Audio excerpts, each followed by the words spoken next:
Fiancée cheating on me and tried to suppress herself. Oh. Hi, True. I follow your podcast and learned many things on relationships since then. Before starting my story, please excuse me for the numerous grammatical errors in my post as English is not my main language. I am from West Africa. The story will be quite long, but I hope it will be enjoying to you all. I've spent 2 years single following a painful breakup with a girlfriend I loved. Since then, with my age increasing, I was 34 at the time, I decided it was time to marry and start a family on my own. In my family, there is a tradition that the father provides a wife to his first son. I was asking my father, and 1 week later, he sent me the number of a 25-year-old girl of our hometown. She was the granddaughter of the best friend of my grandfather, so it was kind of a marriage in the same family. I decided to contact her, and we connected pretty well. At that time, she was in her last year in her professional school and ready to pass her MBA. She would fortunately pass it sometime later.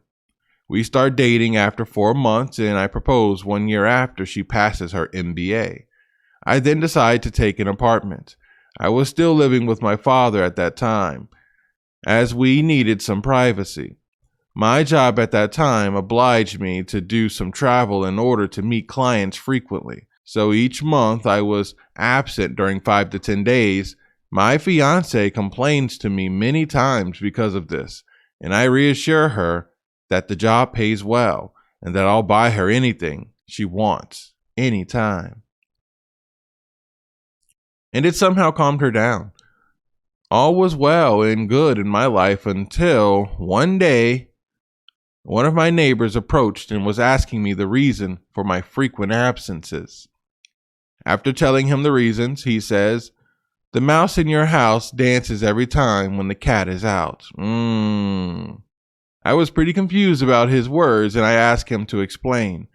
But he changed the subject and I let myself be distracted. During one of my travels, I finished my work much sooner and decided to surprise my fiancée by not telling her about my return. I have to tell you that it wasn't about what my neighbor told me, and I forgot about that. I was only gone 2 days, although I should come back after 10 days. So I returned the night of 3rd day after midnight, and I enter my apartment as silently as possible, as my fiancée was already sleeping. I left my luggage in the living room and get to my bedroom. When I turned the lights on, I was blasted by a vision that still haunts me even after 4 years since D-Day. A naked and unknown man was sleeping on my bed. My fiancée emerges of the bathroom at the same time and was shocked to see me. She stays in this state for 3 seconds before her brain starts working again, but could only say, "Hi, babe, you're already here?" Wow. I could sense anger boiling in my blood as I was watching the guy still sleeping on the bed. Thinking only of evil thoughts. I am a 2nd-degree black belt and practiced for almost 10 years, so I know very well how to hurt someone. The words of my neighbor suddenly made sense to me, feeling more anger, but a sudden thought passed through, as if the devil himself was whispering in my ears. I calmed down and I walked to my dresser. I take 2 sheets and return to the living room without a word. The sofa would be my bed for the night. 10 minutes later, the AP passes through the living room and exits the apartment without an eye to me. My fiancée joins me and begins crying and begging for forgiveness. I simply tell her to go to sleep and that we will discuss the subject in the morning. I woke up at 5 a.m. and she was still sleeping. I take a shower and I leave to work. During the day, she starts blowing my phone up with text messages. I did not respond to any and continued with my work. At night, I returned home. She was waiting for me in the living room, and as soon as I enter, she gets on her knees and starts begging again. I ignore her and go directly into the living room to take a shower. After that, I take a pillow, 2 sheets, and I go to sleep. I refused the food she made and prepared to sleep. She cried again and told me that we should talk about what happened, but I still ignore her. The following days, I lived as if I was alone in the house, only sleeping and showering. We exchanged very few words as I was avoiding any form of contact with her. After 1 week, I get one day at home only to find the apartment empty. Obviously, she had taken some of her belongings and went to her parents.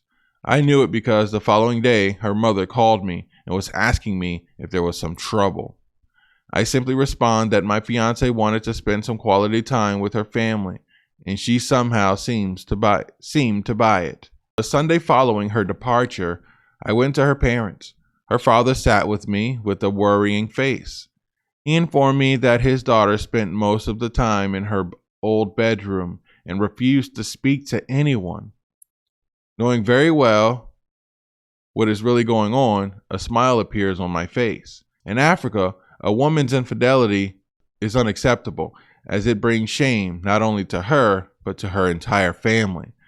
I knew guilt was devouring her and that she was too ashamed to speak to anyone. I respond to her father that there is no trouble with his daughter and repeat the words I spoke to his wife. I say that I've come to take my sweet fiancée back. She was excited to know that I've come to take her back, and I could see some hope in her eyes. When she come to join me after her sister called her, later in my car, my fiancée was talking nonstop, saying she loved me, that it was a mistake, and that she certainly made amends for her cheating. The poor woman was already assuming that I would give her a second chance. If only she knew how my mind was filled with wicked thoughts. As soon as we were back at the apartment, I resumed my act, ignoring and avoiding her.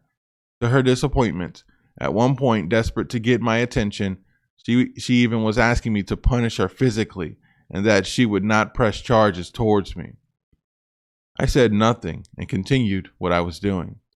I was enjoying her suffering, and even though I knew I was acting as a jerk, I didn't care. One day at work, I received a call from my fiancé's sister. Her voice was trembling, and it seems she was crying. She says that my fiancée tried to off herself by filling her belly with pills. Wow. She found her unconscious in my living room with a pill bottle beside her and quickly called an ambulance and later her parents. They were already sick at a clinic when she calls me. Even hearing this from my sister-in-law did not create any sort of worry or fear towards my fiancé. I think it was at this moment that I knew that there was no longer any feelings for her in my heart, not even anger. It was as if I was seeing things with a third-person perspective. Nonetheless, I take the rest of the day off and go to the hospital. When I arrive, my in-laws immediately take me to the side and sat with me. After informing me that the doctor is doing what is possible to save my fiancé, they again ask what is really going on with their daughter and pleaded me to tell the truth this time. I tell them that if the life of their daughter was safe, I will tell them anything. Worrying more about the well-being of their child, they agreed. After 2 hours, the doctor informed me that everything went well and that my fiancé's life was no longer in danger. She's still unconscious, though, and wakes up after some rest. I knew it was then time to speak as my in-laws were watching me. I sat with them and told them everything. Since the remark of my neighbor to D-Day, the mother and sister began crying, and my sister-in-law revealed she knew about it, choking her parents. They screamed at her, asking why she keep a major problem a secret. I knew the two sisters were close. Father-in-law apologized for his daughter, saying he hasn't raised his daughter this way. I learned from the sister that the AP and my fiancé met during her MBA exam, and they started a secret relationship at that time. Because of my travel due to work, they had plenty of time to sleep together at my apartment. My fiancé's family was asking me what I now intend to do.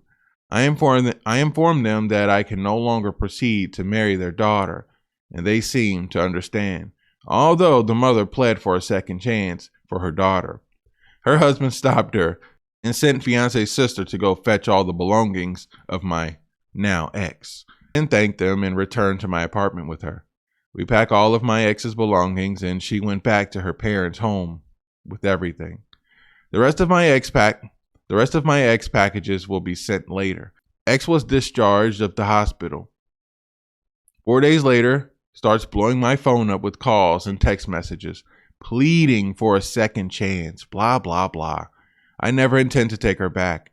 When my family learned of what happened, it was a shock for everyone, as they thought it would have been wedding worthy of our family, as in our hometown, we are quite famous because of our ancestors' legacy. My father went silent and never talked about it again. I'm still single and more focused on myself. I intend to date later and maybe one day marrying, but no more pressure.